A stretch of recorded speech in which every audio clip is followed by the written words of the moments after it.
What's up, everybody? Welcome to my new show, DOR Daily. This is your host, Marquise, aka Dr. Dor, and you're tuning in to a daily show where we break down the latest news on UFOs, UAP, and all things strange, I guess. But we're not just skimming the surface here. I'm coming at this from a philosophical perspective, bringing you a take that's not often heard. So we're going to dive deep into asking some of the big questions I think we need to ask that are not being asked. What's really going on? Why does it matter? And why should you care? Probably the biggest question of all.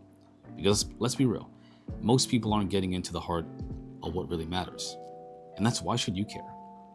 So strap in and get ready for a daily dose of thought-provoking commentary and a deep dive into the daily news that includes Twitter, YouTube videos, and some of the historical context that we may have missed, the angles that I think are the most important. So today, we're diving into a conversation with Lou Elizondo. Yes, you all know the man who's been on the front line of this whole UFO disclosure since 2017. And if you're wondering what's really going on behind the curtain, buckle up, because we're going to pull that curtain back and take a look at some things, specifically with the recent interview he had with Kurt Dermongol. Probably saying that wrong, but it's from the Theory of Everything YouTube channel. All right, so let's start with the bombshell. Lou wrote a letter back in 2017 when he decided to step down with his job at the Pentagon. He was basically like, hey, we need to stop pretending this stuff isn't happening and start asking the real questions. Who knows what? What can we do? What can they do? And why aren't we spending more time and money on figuring this out? 7 years later, he's saying we've made some strides, but we're still not there. As he put it, we've come a long way, but we haven't fixed the problem. The gears are turning, but they're rusty as hell. So the second part of this is this really important concept he brings up from his father about corruptions and secrets.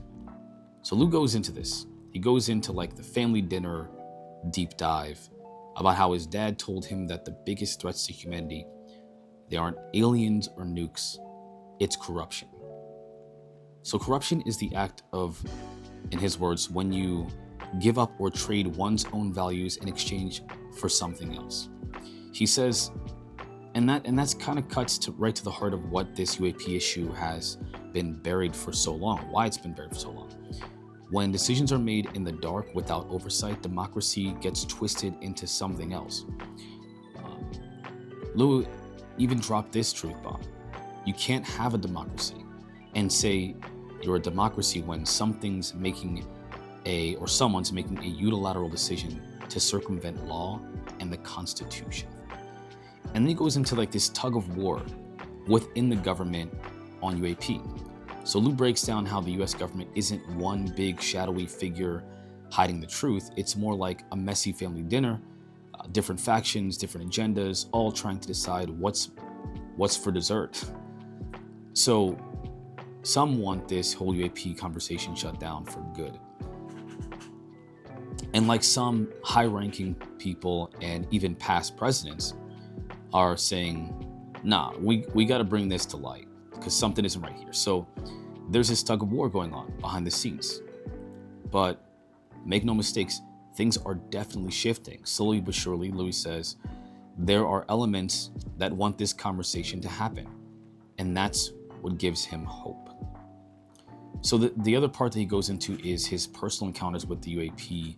I shouldn't say UAP, I should say the phenomena, his personal encounters, and this thing we've all heard about from Skinwalker Ranch called the hitchhiker effect.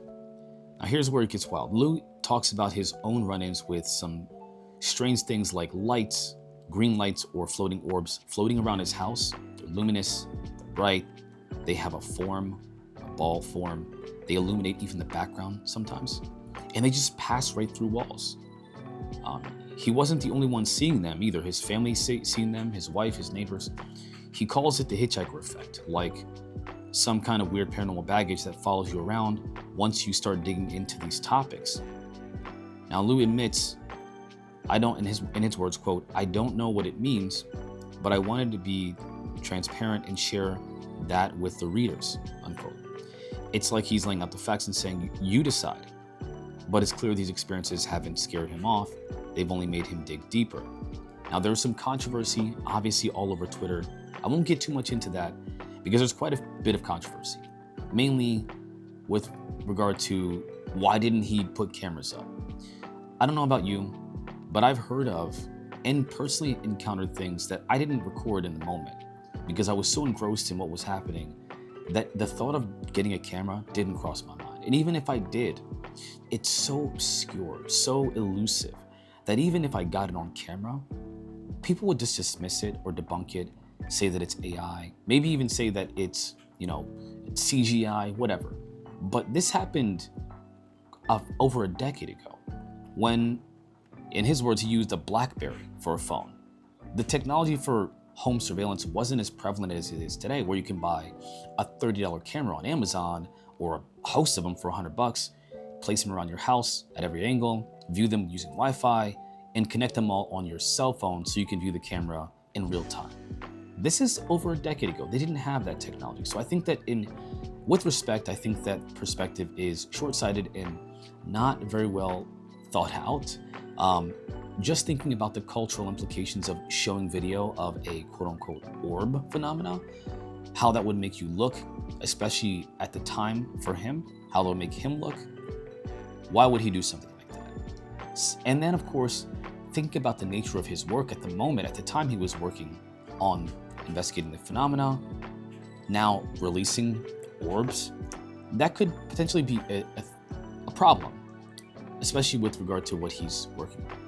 So that's why I think it's a logical conclusion to come to say he didn't record it for many good reasons. Now, there is another quote that I think is of note from that interview with Lou, and that is the quote where he kind of mentioned very briefly, and I don't think that this was an accident. I think Lou is very strategic and intelligent with his communication, where he said the government has not released the intent of the phenomena yet. Now, I'm paraphrasing, but if you watch that interview, I think you'll definitely see that as something that's notable, a very notable comment from Lou. I think what it suggested that they do know what the intent is. And there are other moments where he kind of alludes to this as well, where he suggests that they do have some kind of hypothesis about the intention of the phenomena, a theory, if you will. And it's not based off of just religious perspective, as some would say, because Lou does have this, as a national security person, this national security perspective that it could be a threat if it wanted to, as he says. I know that people are turned off by the idea of what they call the threat narrative, but I present to you this, and I like what Lou says when he mentioned this scenario. If you go into someone's home and you leave muddy boot prints, now bear with me, this is again paraphrasing, and if you are someone who wakes up and you see muddy footprints in your home and you just lock the doors, you'd be concerned. You wouldn't feel comfortable with the idea that someone got into your home after you've locked all the doors and windows, and yet there they are, size 11 boots, as he says, walking across your floor. And I add to this, they're not just walking across your floor, they're walking around your gun cabinet where your weapons are located. And they unlock the door. For what purpose, you don't know. But I don't think that you would think that this was a benign person. Now let's add to that. If that person kidnapped someone in your family, well, that's literally kidnapping. If they assaulted that person by touching them inappropriately without their consent, that's assault. And then he adds more to this, and I just think that we need to think about this phenomena not with rose-colored glasses where we think that it's all, again, the love, light, happiness, it's all beautiful. We are the bad ones and they are the good ones. It could be that they are just like us, or that we are as insignificant as we see animals on this planet, where we tranquilize them, pick them up, tag them, and put them back. We don't think of them as sentient beings who deserve sovereignty and respect so that they can consent to these kinds of activities. We just do it because we understand that on an intellectual level, consciousness level, if you will, whatever that word means, they are not at the same level as human beings where we require consent. We do it without their consent, whether it be for their good or for our pleasure or otherwise. We do not ask for consent. And there are many of us, and not all of us have good intentions. And if you were just to take a more balanced perspective, you could at the very least say that this activity is not okay for us as human beings. It's not beneficial for us. And we should require, or at least request, consent before we are taken, before we are engaged with, before we are sometimes terrorized. We should be given consent. To be given consent after the fact is literally how Stockholm Syndrome is created. You don't want to be kidnapped. You don't want to be taken. But once you are, once the abductor gains your favor, then eventually you will come to love them.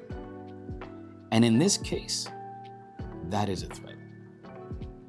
And I know that my perspective is going to be rejected by many, but it's not my place to tell you what to think. I just want to offer you another perspective. And with that, everyone, I want to thank you for joining me today on Dr. DOR Daily. This was quite a lengthy daily dose, but your daily dose of Dr. DOR will be coming more often and in short tidbits. Take care, everyone. I'll catch y'all on the next show. Peace.